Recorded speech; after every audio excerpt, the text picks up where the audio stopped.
Hello student, सभी का video में स्वागत है। आज के वीडियो में हम हमारी जो पाठ्य पुस्तक है उसमें जो 9 नंबर पर लेसन है चिड़िया की बच्ची, इस लेसन का इस पाठ का वाचन करेंगे। तो टाइटल आपको दिख रहा होगा, चिड़िया की बच्ची। तो आइए हम पाठ शुरू करते हैं। माधव दास ने संगमरमर की एक नई कोठी बनवाई है। उसके सामने बहुत सुहावना बगीचा भी लगवाया है। उनको कला से बहुत प्रेम है, धन की कमी नहीं है और कोई व्यसन छू नहीं गया है। सुंदर अभिरुचि के आदमी है।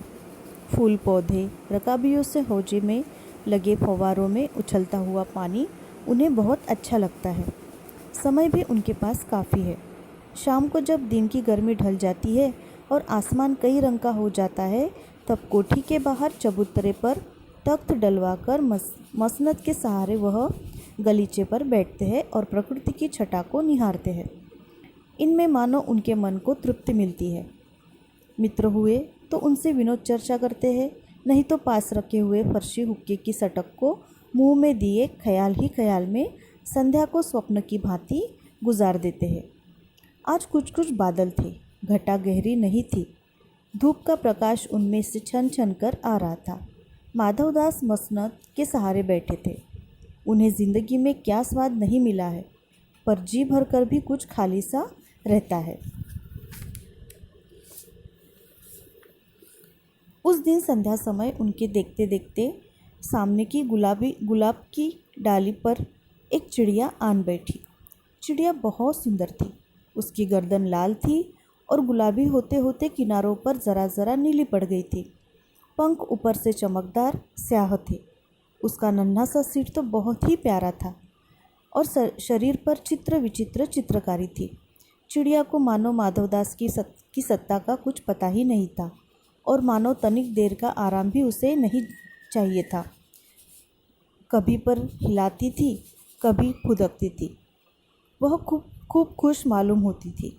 अपनी नन्ही सी चोंच से प्यारी प्यारी आवाज़ निकाल रही थी। माधवदास को वह चिड़िया बड़ी मनमानी लगी। उसकी स्वच्छंदता बड़ी प्यारी जान पड़ती थी। कुछ देर तक वह उस चिड़िया का इस डाल से उस डाल थिरकना देखते रहे। इस समय वह अपना बहुत कुछ भूल गए। उन्होंने उस चिड़िया से कहा, आओ, तुम बड़ी अच्छी आई। यह बगीचा तुम लोगों के बिना सूना लगता है। सुनो चिड़िया, तुम खुशी से यह समझो कि यह बगीचा मैंने तुम्हारे लिए ही बनवाया है। तुम बेखटके यहाँ आया करो। चिड़िया पहले तो असावधान रही, फिर जानकर की बात उससे की जा रही है वह एकाएक तो घबराई। फिर संकोच को जीतकर बोली, मुझे मालूम नहीं था कि यह बगीचा आपका है। मैं अभी चली जाती हूँ। पल भर सांस लेने में मैं यहाँ टिक गई थी। माधवदास ने कहा, हाँ, बगीचा तो मेरा है, यह संगमरमर की कोठी भी मेरी है, लेकिन इस सब को तुम अपना भी समझ सकती हो। सब कुछ तुम्हारा है। तुम कैसी भोली हो, कैसी प्यारी हो। जाओ नहीं, बैठो, मेरा मन तुमसे बहुत खुश होता है। चिड़िया बहुत कुछ सोच संकुचा गई। उसे बोध हुआ कि यह उससे गलती तो नहीं हुई कि वह यहाँ बैठ गई है। उसका थिरकना रुक गया। भयभीत सी वह बोली, मैं थक कर यहाँ बैठ गई थी। मैं अभी चली जाऊँगी। बगीचा आपका है, मुझे माफ़ करें। माधवदास ने कहा, मेरी भोली चिड़िया, तुम्हें देखकर मेरा चित्त प्रफुल्लित हुआ है। मेरा महल भी सुना है, वहाँ कोई भी चहचहाता नहीं है। तुम्हें देखकर मेरी रागिनियों का जी बहलेगा। तुम कैसी प्यारी हो। यहाँ ही तुम क्यों न रहो। चिड़िया बोली, मैं माँ के पास जा रही हूँ। सूरज की धूप खाने और हवा से खेलने और फूलों से बातें करने में ज़रा घर से उड़ आई थी। अब सांझ हो गई है और माँ के पास जा रही हूँ। अभी अभी मैं चली जा रही हूँ। आप सोच न करें। माधवदास ने कहा, प्यारी चिड़िया, पगली मत बनो। देखो तुम्हारे चारों तरफ कैसी बहार है। देखो वह पानी खेल रहा है, उधर गुलाब हंस रहा है। भीतर महल में चलो, जाने क्या क्या न पाओगी। मेरा दिल वीरान है। वहाँ कब हंसी सुनने को मिलती है। मेरे पास बहुत सा सोना मोती है। सोने का एक बहुत सुंदर घर मैं तुम्हें बना दूंगा। मोतियों की झालर उसमें लटकेगी। तुम मुझे खुश रखना। और तुम्हें क्या चाहिए। माँ के पास बताओ क्या है। तुम यहाँ ही सुख से रहो मेरी भोली गुड़िया। चिड़िया इन बातों से बहुत डर गई। वह बोली, मैं भटक कर तनिक आराम के लिए इस डाली पर रुक गई थी। अब भूलकर भी ऐसी गलती नहीं होगी। मैं अभी यहाँ से उड़ जा रही हूँ। तुम्हारी बातें मेरी समझ में नहीं आती है। मेरी माँ के घोंसले के बाहर बहुत तेरी सुनहरी धूप बिखरी रहती है। मुझे और क्या करना है। 2 दाने माँ ला देती है और जब मैं पर खोलने बाहर जाती हूँ तो माँ मेरी बाट देखती रहती है।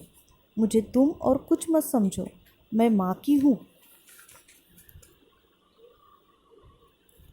माधवदास ने कहा, भोली चिड़िया, तुम कहाँ रहती हो?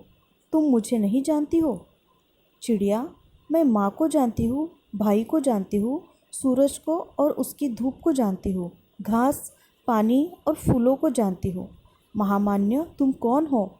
मैं तुम्हें नहीं जानती। माधवदास, तुम भूली हो चिड़िया, तुमने मुझे नहीं जाना। तब तुमने कुछ नहीं जाना। मैं ही तो हूँ सेठ माधवदास। मेरे पास क्या नहीं है, जो मांगो मैं वही दे सकता हूँ। चिड़िया, पर मेरी तो छोटी सी जात है, आपके पास सब कुछ है, तब मुझे जाने दीजिए। माधवदास, चिड़िया, तू निरी अनजान है, मुझे खुश करेगी तो तुझे मालामाल कर सकता हो। चिड़िया, तुम सेठ हो, मैं नहीं जानती सेठ क्या होता है, पर सेठ कोई बड़ी बात होती होगी। मैं अनसमझ ठहरी। माँ मुझे बहुत प्यार करती है, वह मेरी राह देखती होगी। मैं मालामाल होकर क्या होंगी, मैं नहीं जानती। मालामाल किसे कहते हैं? क्या मुझे वह तुम्हारा मालामाल होना चाहिए? सेठ, अरे चिड़िया, तुझे बुद्धि नहीं है। तू सोना नहीं जानती? सोना, उसी की जगत को तृष्णा है। वह सोना मेरे पास ढेर का ढेर है। तेरा घर समूचा सोने का होगा। ऐसा पिंजरा बनाऊंगा कि कहीं दुनिया में न होगा, ऐसा कि तू देखती रह जाए। तू उसके भीतर थिरक फुदक कर मुझे खुश करियो, तेरा भाग्य खुल जाएगा। तेरे पानी पीने की कटोरी भी सोने की होगी। चिड़िया, वह सोना क्या चीज़ होती है? सेठ, तू क्या जानेगी, तू चिड़िया जो है। सोने का मूल्य सीखने के लिए तुझे बहुत सीखना है। बस यह जान ले कि सेठ माधवदास तुझसे बात कर रहा है। जिससे मैं बात तक कर लेता हूँ उसकी किस्मत खुल जाती है। तू अभी जग का हाल नहीं जानती। मेरी कोठियों पर कोठियाँ हैं, बगीचों पर बगीचे हैं। दास दासियों की संख्या नहीं है, पर तुझसे मेरा चित्त प्रसन्न हुआ है। ऐसा वरदान कब किसी को मिलता है री चिड़िया, तो इस बात को क्यों नहीं समझती? चिड़िया, सेठ, मैं नादान हूँ, मैं कुछ समझती नहीं, पर मुझे देर हो रही है। माँ मेरी बाट देखती होगी। सेठ, ठहर ठहर, इस अपने पास के फूल को तूने देखा? यह एक है, ऐसे अनगिनत फूल है, ऐसे अनगिनती फूल मेरे बगीचे में है। वे भांति भांति के रंग के हैं, तरह तरह की उनकी खुशबू है।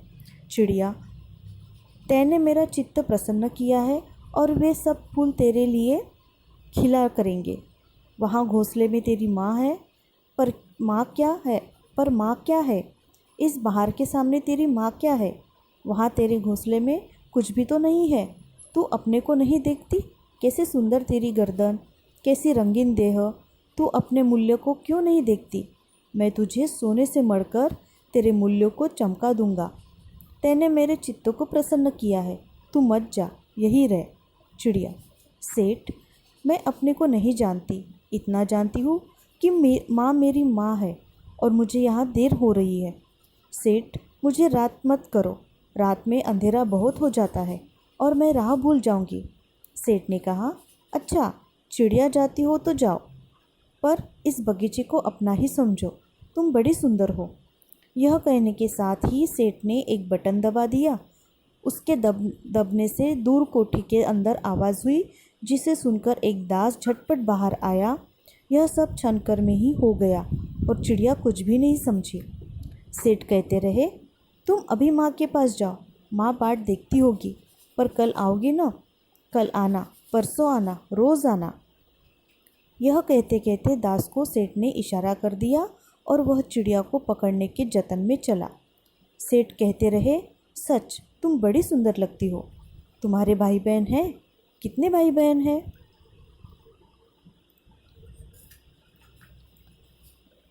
चिड़िया, दो बहन एक भाई, पर मुझे देर हो रही है। हाँ हाँ जाना, अभी तो उजेला है। दो बहन एक भाई है, बड़ी अच्छी बात है। पर चिड़िया के मन के भीतर जाने क्यों चैन नहीं था। वह चौकन्नी हो चारों ओर देखती थी। उसने कहा, सेठ मुझे देर हो रही है। सेठ ने कहा, देर अभी कहाँ, अभी उजेला है। मेरी प्यारी चिड़िया, तुम अपने घर का इतने और हाल सुनाओ। भय मत करो। चिड़िया ने कहा, सेठ मुझे डर लगता है। माँ मेरी दूर है, रात हो जाएगी तो राह नहीं सूझेगी। इतने में चिड़िया को बोध हुआ कि जैसे एक कठोर स्पर्श उसके देह को छू गया। वह चीख देखकर चिचियाई और एकदम उड़ी। नौकर के फैले हुए पंजे में वह आकर भी नहीं आ सकी। तब वह उड़ती हुई एक सांस में माँ के पास गई और माँ की गोद में गिरकर सुबकने लगी। ओ माँ, ओ माँ। माँ ने बच्ची को छाती से चिपटा कर पूछा, क्या है मेरी बच्ची, क्या है? पर बच्ची काँप काँप कर माँ की छाती से और चिपक गई। बोली, कुछ नहीं, बस सुबकती रही। ओ माँ, ओ माँ। बड़ी देर में उसे ढाढ़स बंधा और तब वह पलक मीच उस छाती में ही चिपक कर सोई, जैसे अब पलक न खोलेगी। तो यहाँ पे हमारा जो पाठ वाचन है समाप्त होता है। चिड़िया की बच्ची, इस पाठ के जो लेखक है वो है जैनेंद्र कुमार। अब आप पाठ पढ़कर हमें क्या आइडिया आ जाता है इस पाठ से, कि एक सेठ है जो एक चिड़िया को अपने कैद में रखना चाहता है, लेकिन वो चिड़िया उसके कैद में नहीं आती। वो तरह तरह का लालच उस चिड़िया को देता है, लेकिन चिड़िया जो है उसे अपनी माँ के पास ही जाना रहता है। तो इस तरह से ये कहानी जैनेंद्र कुमार ने यहाँ पे बताई है। तो इसका जो अर्थ है हम नेक्स्ट वीडियो में देखेंगे। पाठ को आपको अच्छे से फिर से एक बार पढ़ना है। Thank you.